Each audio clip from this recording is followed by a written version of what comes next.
Shri Harikrishna Heights येथे अत्यंत व्याजबी दरात 25 अमेनिटीज आणि प्रशस्त पार्किंगसह 2 आणि 3 BHK रेडी पोझिशन फ्लॅट्स उपलब्ध. बुकिंग साठी संपर्क पार्श्वनाथ प्रोजेक्ट 9090787833.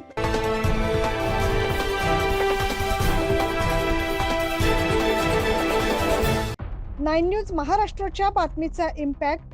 अखेर नांदगाव मधील ते गतिरोधक हटवले गेले. पाहूया कुठले गतिरोधक हटवले गेले आणि 9 न्यूजच्या बातमीची दखल घेत ही कारवाई करण्यात आली आहे. नांदगावच्या सार्वजनिक बांधकाम विभागाच्या वतीनं तहसीलदार कार्यालयासमोर नाममात्र असे गतिरोधक टाकण्यात आले होते, परंतु त्याचा फायदा कोणालाच होत नसल्याचं मागील आठवड्यात निदर्शनास आलं.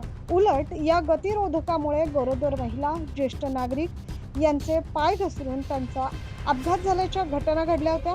हे वृत्त 9 न्यूज महाराष्ट्र वृत्तवाहिनीने प्रसिद्ध केले. त्याची दखल घेत सार्वजनिक बांधकाम विभागाच्या कर्मचाऱ्यांनी अखेर JCBच्या सहाय्याने ते स्पीड ब्रेकर उद्ध्वस्त केले. हे गतिरोधक टाकले होते, मात्र नागरिकांच्या जीवाला त्यापासून धोका निर्माण झाला होता. नांदगाव सार्वजनिक बांधकाम विभागाच्या तारक मेहता का उलटा चष्मा याप्रमाणे कोणत्याही प्रकारची शहानिशा न करता सार्वजनिक बांधकाम विभाग काम करतोय का असा प्रश्न नांदगावकरांनी उपस्थित केला. तर 9 न्यूज महाराष्ट्राच्या माध्यमातून ही गोष्ट लक्षात आणून देताच नांदगावच्या सार्वजनिक बांधकाम विभागाच्या वतीनं ते धोकादायक गतिरोधक हटवण्यात आले. 9 न्यूज महाराष्ट्रासाठी प्रतिनिधी अनिल धामणे.